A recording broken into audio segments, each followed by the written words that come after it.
Hi everyone, I have a special video for you today.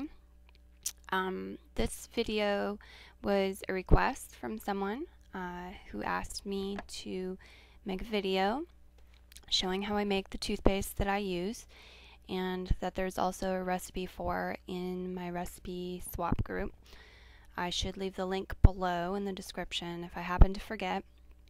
As with any video, please remind me, let me know. I'm human, I make mistakes, and I will be glad to get it to you. So this toothpaste is fluoride free. For everyone who doesn't know, fluoride is a poison. We do not need it to have healthy teeth. My mouth is doing much better since I switched to this toothpaste. Alright, so this isn't very hard to make. There's a few ingredients, not too many. I have been doing it for quite a while, and I really no longer measure. I do it all by eye. But I will tell you the measurements anyway, of course. And I also do it in this tiny container because it is perfect. I'll put the mic down and show you.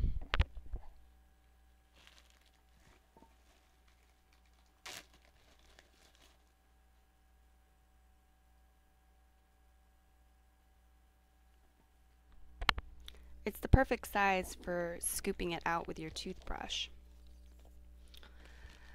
However, it is a small container, and it's challenging when you're first doing it. So today I'm going to make it in this big container.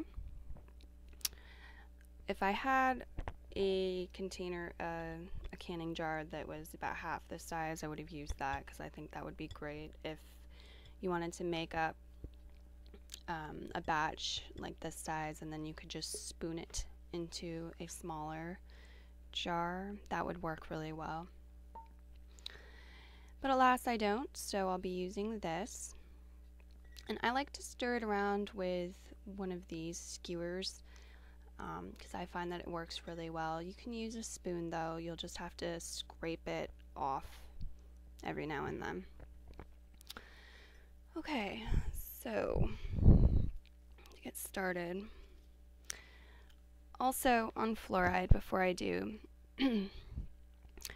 fluoride calcifies your penile gland, and for anybody who's heard that, doesn't know what that means, your penile gland is in the middle of your head, and it's a gland that's supposed to be soft, squishy, kind of looks like a raisin or something, a prune, something like that. And there's membranes. It's designed soft for a reason. And what fluoride does is it hardens it up, and it limits its ability to have flow coming in and out of it.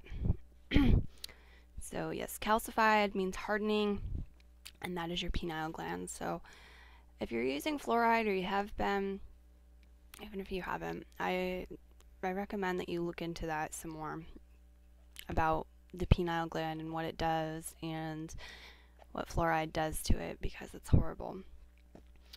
So, okay, back to the toothpaste. Ingredients. I'm going to use equal parts of xylitol, coconut oil, and baking soda. Xylitol is a low glycemic index sweetener that does not hurt your teeth. In fact, it's actually good for your teeth. You can find this at a lot of co-ops and health food stores in the bulk section. Also, obviously, there's some containers of it prepackaged already. So, I'm not sure if you can see me or not. I'll move the camera down.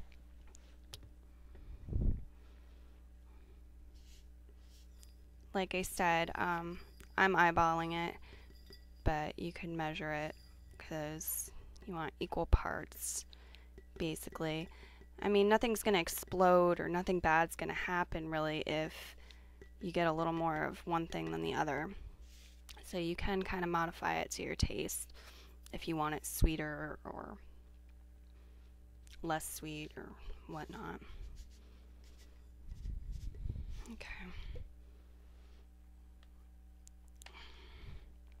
There's the xylitol. And coconut oil, for everyone who doesn't know, is not like other oils in that when you get it, it is not liquid. It is a... well, it's what's going to make our paste pasty. Okay. If it gets exposed to high heat, it will turn to liquid, and then you can refrigerate it to get it back to this consistency.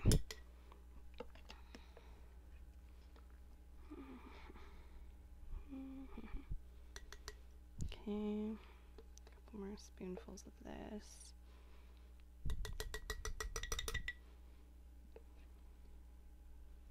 There we go. And I apologize you can't see it, but really you're not missing too much. Okay, and then baking soda, which I think most people are probably aware how good baking soda is for your mouth.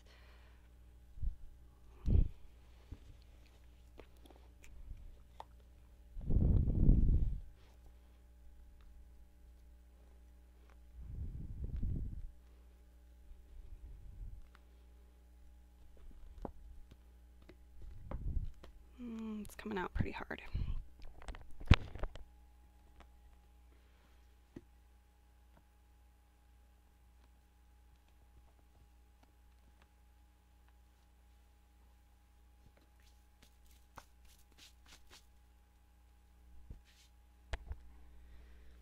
Okay. There are a couple more ingredients. I'm going to stir this up a little bit now just to get it going.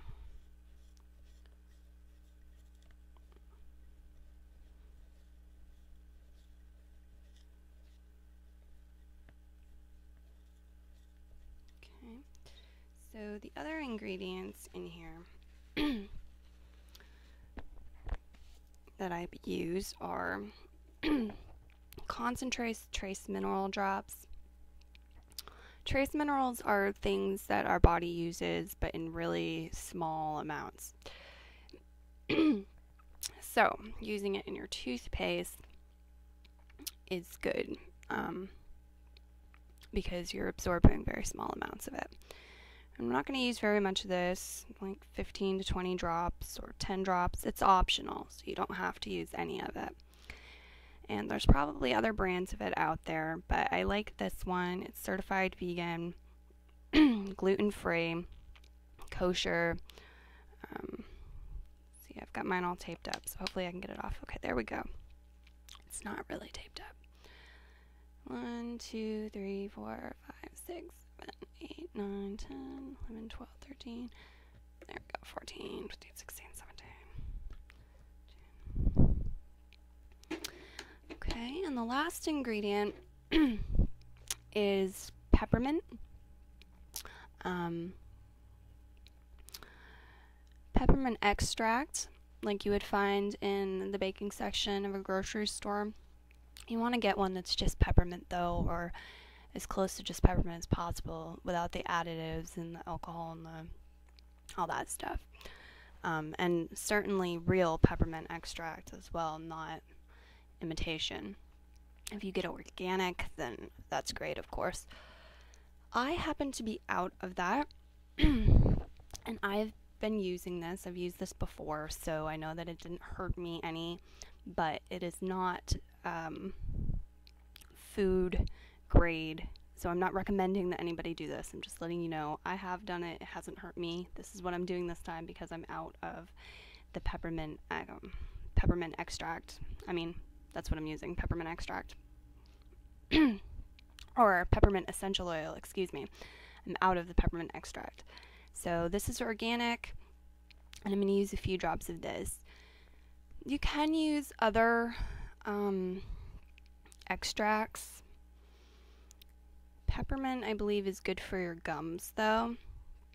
So I like to use peppermint, but if you wanted to combine something like anise or, I don't know, however you want to do it, orange peppermint or something like that for flavor, that's cool. And you don't have to use the peppermint. You can make whatever flavored toothpaste you want with the extracts. It's just that peppermint is good for your gums. Okay, so that's all of the ingredients in here. And you just want to make sure it gets stirred around real good. And try it before you seal it up. This is 100% edible. Okay, you can swallow as much of this as you want. It's not going to hurt you. Well, I mean, there is baking soda in there, so maybe consuming large amounts of baking soda all at once isn't good, but it's much safer than the standard toothpaste that you buy, and you can eat a little bit of it. It won't hurt you.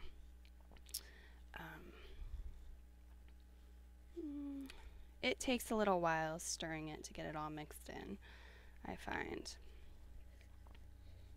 Even when you do it with a spoon, because like I said, it gets stuck in there and you have to push it back off. But it's definitely worth it. Like I said, my teeth have felt a lot better since then, and I'm thrilled with it.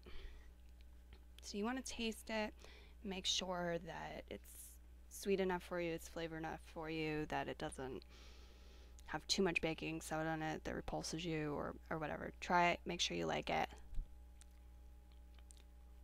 That's good. And of course you don't have to eat it. Wipe it on your teeth. Spit it out, not spit out. But anyhow, you use this just like regular toothpaste. If it's really hot, you need to refrigerate it. Otherwise, you can leave it out. And my hands are all messy. You want to put a lid on it. That's my toothpaste.